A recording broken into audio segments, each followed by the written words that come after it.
Bonjour, Madame Dubois-Calero. Bienvenue à cette petite entrevue. Merci d'avoir accepté mon invitation.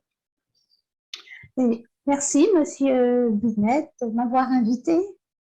Bon, ça fait plaisir et merci surtout de participer à la troisième nuit de la philosophie à Montréal.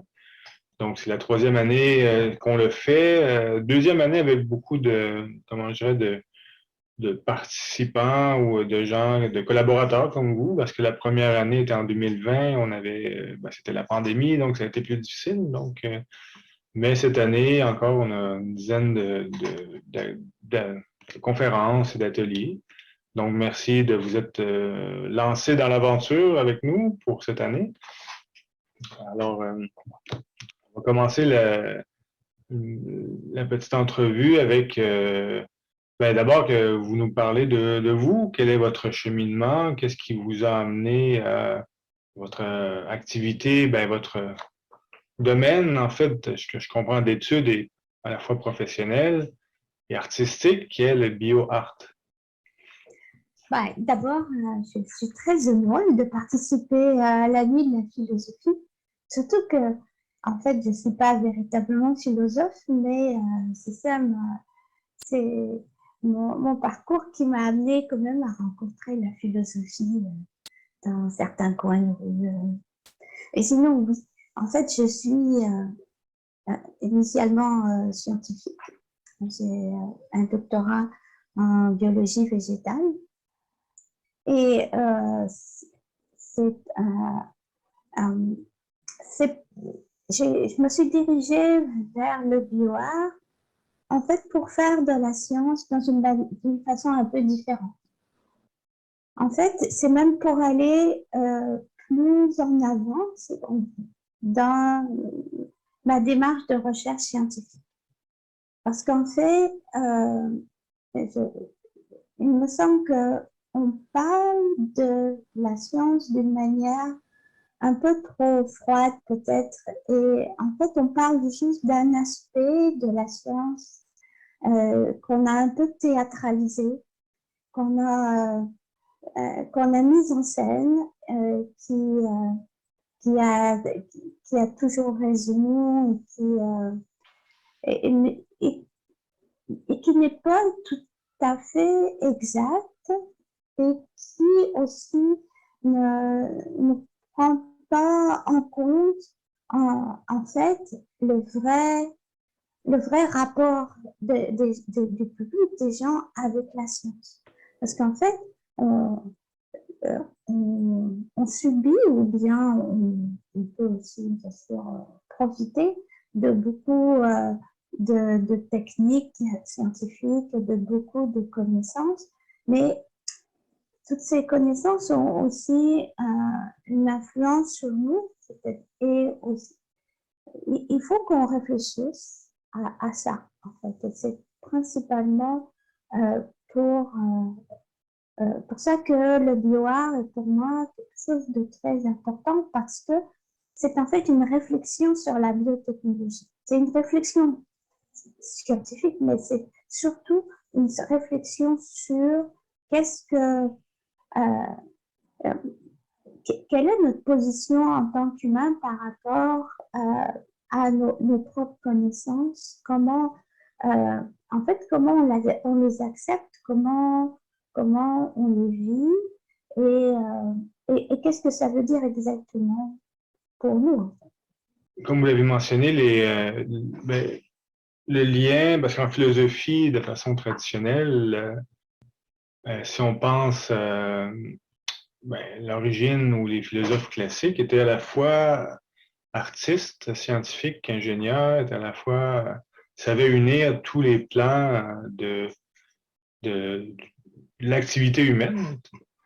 Donc, vous parlez de la science qui est devenue un peu froide, et qui est devenue un peu, qui a toujours raison, un peu technique, et puis donc de retrouver un certain art, je trouve intéressant de retrouver l'art dans la science dans l'art, qu'il y a une connexion entre les deux.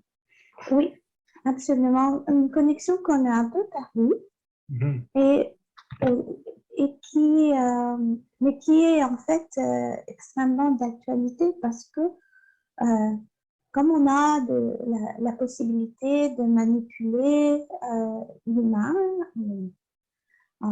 en fait, c'est ça, il y a beaucoup de champs qui s'ouvrent, mais aussi beaucoup de questionnements.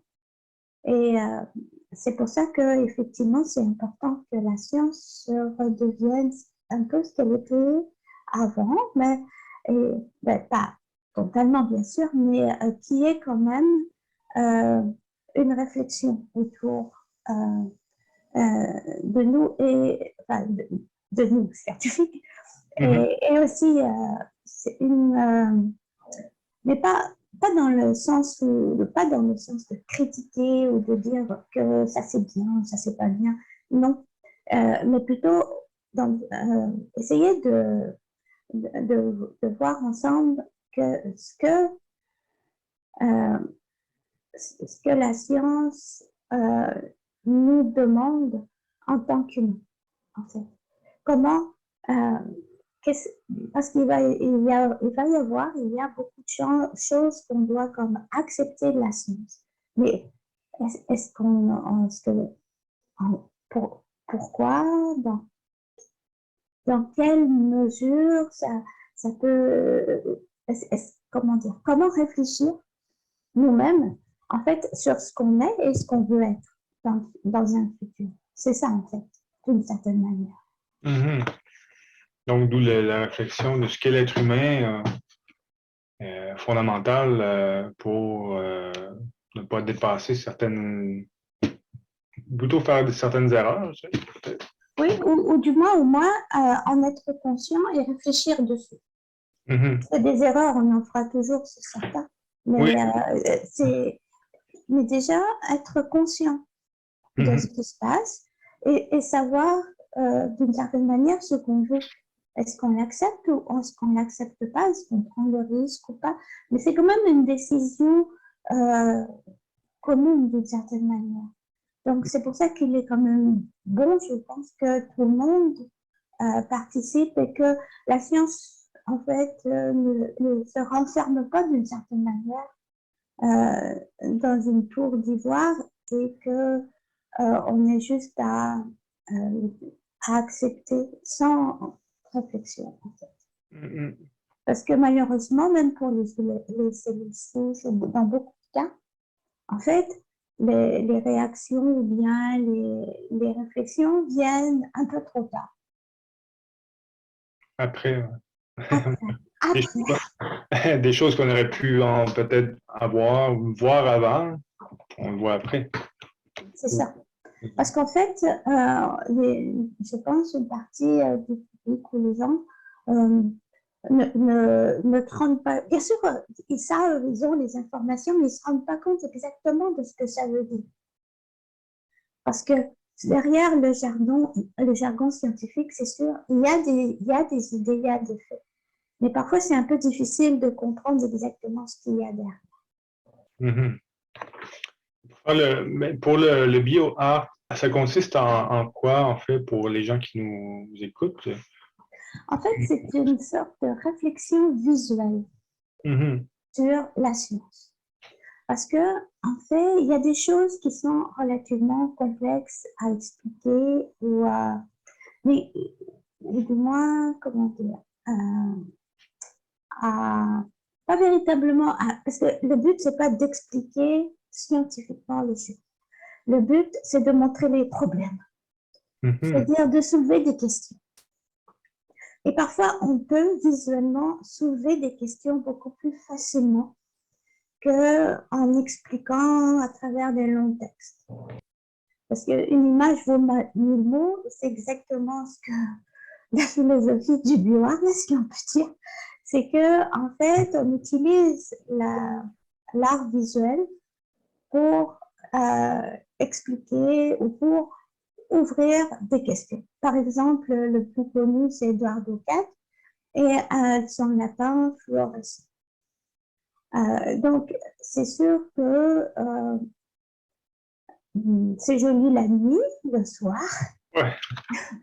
mais en fait, son idée, c'était de faire en sorte que les gens réfléchissent au fait que comment on réagit devant un animal qui est un petit, qui est plus tout à fait naturel, si on peut dire, Ouais, ouais. qui est une production humaine, qui est brevetée. Ouais, Et, donc, comment on réagit à tout ça? ouais, Et ouais. en fait, par cette image, donc c'est ça, ça interpelle les gens. Donc, il y a souvent, et le Biard est beaucoup comme ça aussi. Il y a un autre artiste, euh, Martha de Menezes, qui s'est interrogée sur ce qui est naturel, pas naturel. Donc, elle a pris des chrysalides de papillons et avec une petite aiguille, elle a fait des dessins sur les ailes. Et donc, quand les papillons ont éclos, les dessins étaient sur les ailes. Mais ces dessins sont naturels ou pas? Hmm. Ouais, je comprends. Il y a une intervention. Ouais, Il y a une intervention, mais c'est pas l'artiste qui a fait enfin, elle a fait juste une petite partie. Elle a Mhm. juste piqué. Mais tout le restant, ça a été fait par le papillon. Hmm. Ouais, je Donc, comprends. c'est ça. Donc, il y a plusieurs réflexions là, comme ça sur des questions qui sont quand même fondamentales parce que c'est important de savoir ce qui est naturel ou pas naturel. Parce il y a plein de produits qu'on utilise qui sont dits naturels, mais c'est vrai, c'est pas vrai. Dans Ouais, quelle mesure ils sont naturels? Est-ce qu'un jardin, c'est naturel? ouais, et c'est Ah, une on question. peut se poser la question. Donc, c'est ça, quand on dit préserver la nature, qu'est-ce que ça veut dire exactement?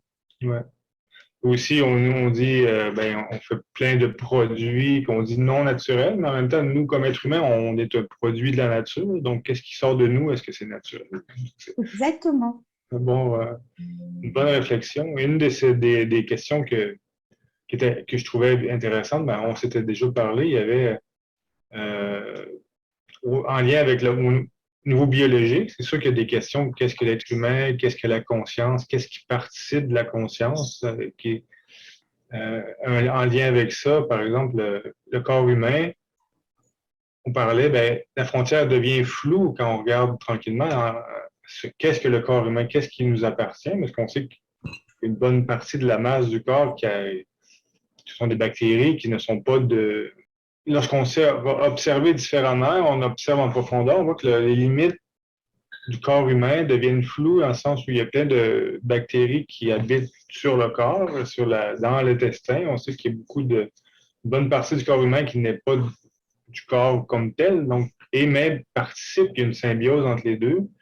Si on est malade, ben, même les bactéries sont différentes sur la peau et dans l'estomac, ben, pas l'estomac, mais tout le système digestif. Donc, même l'air qu'on respire, elle est, comment je dirais, elle fait partie de nous, mais c'est pas vraiment nous. Donc, il y a comme une interaction avec le milieu. Donc, qu'est-ce que l'être humain? Qu'est-ce que le corps humain? On voit qu'on est plus une espèce de... euh, je dirais la frontière est floue. Ben, c'est une réflexion que j'avais suite à nos discussions. Donc, je me demandais, euh, je faisais le lien avec la conscience, c'est-à-dire, est-ce qu'elle appartient du cerveau? Est-ce qu'elle est aussi en dehors? Est-ce qu'elle est...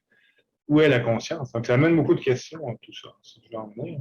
Et de plus, même, en fait, euh, nos humeurs, elles sont en partie régulées par des bactéries.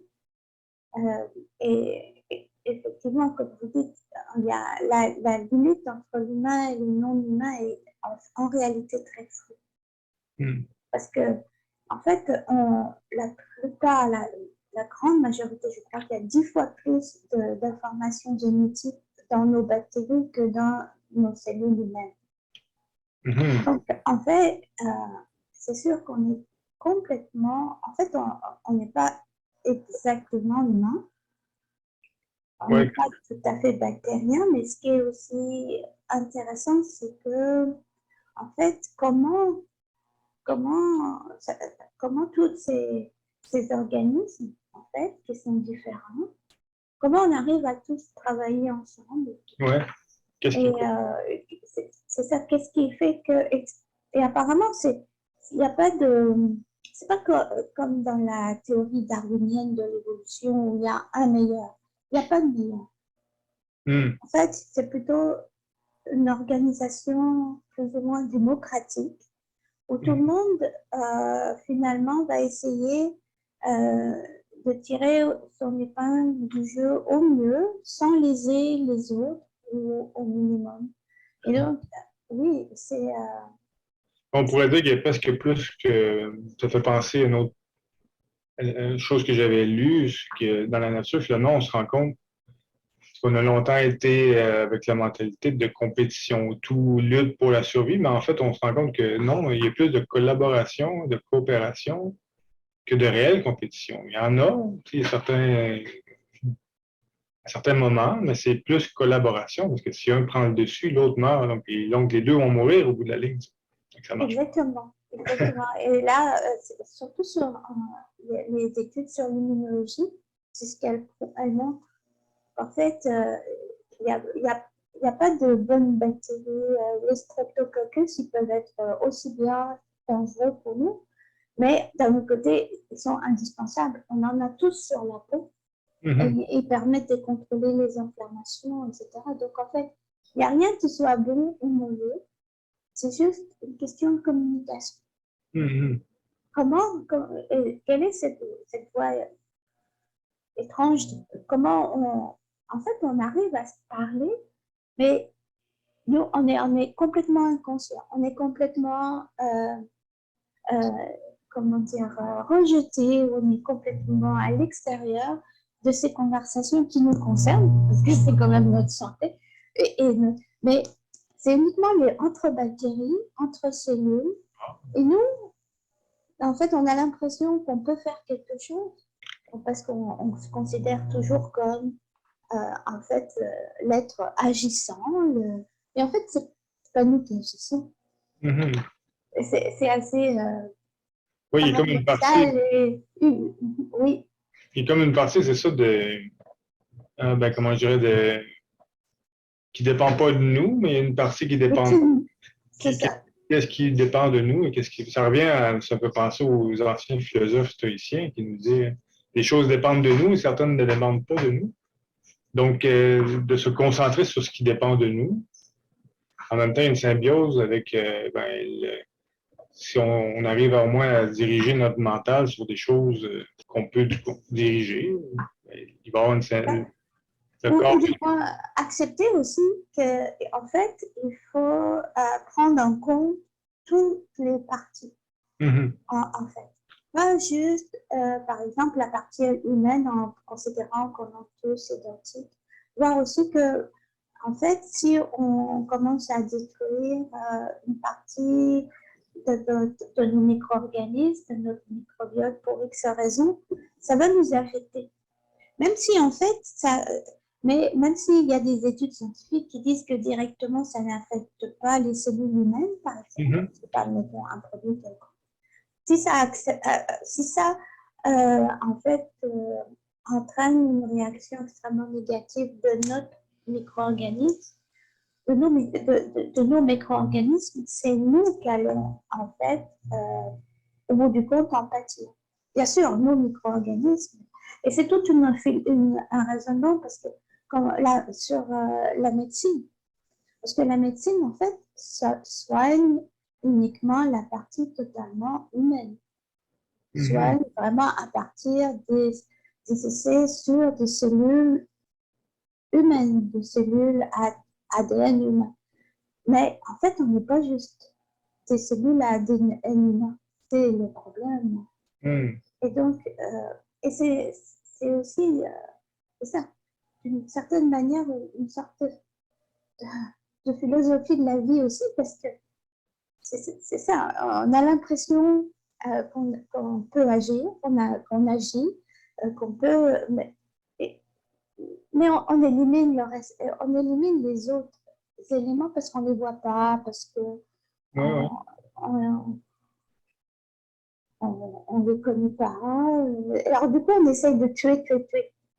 Mais peut-être que c'est pas forcément la meilleure stratégie. Ça a l'air bien intéressant. Je vais vous laisser le mot de la fin de l'entrevue et puis peut-être inviter les gens à venir. Donc, Le mot de la fin, c'est qu'en fait, on est des bactères humains. On est de moitié bactéries,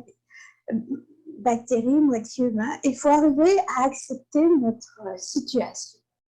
Mais d'un autre côté, on a quand même survécu depuis des milliers d'années comme ça. Et donc, c'est aussi ce qui est vraiment captivant, c'est que nous, maintenant, notre époque, avec toutes les analyses génétiques qu'on peut faire, le séquençage, en fait, on commence à se connaître nous-mêmes. Et le tout, c'est qu'on ne se perde pas avant de se retrouver. Ouais, c'est intéressant, effectivement. Ben, merci beaucoup d'avoir accepté mon entrevue et puis on pourra, on invite le public à venir. C'est le 18 novembre à 19h. Ce sera une activité en ligne. Donc, il n'y a pas de limite de place. On peut être 200, ça va aller. Donc, on invite le public et à nous visiter soit sur le site web qui sera affiché à la fin ou dans la description. Et pour réserver une place, pour recevoir le lien pour l'activité en ligne. Donc, je vous remercie beaucoup d'avoir accepté encore une fois et puis au plaisir de se revoir et de se reparler. Merci beaucoup à vous. C'est vraiment une grande joie pour moi de pouvoir partager mon enthousiasme. On le sent bien. On sent bien que vous aimez ce que vous faites. Donc, c'est bien. Donc, merci beaucoup.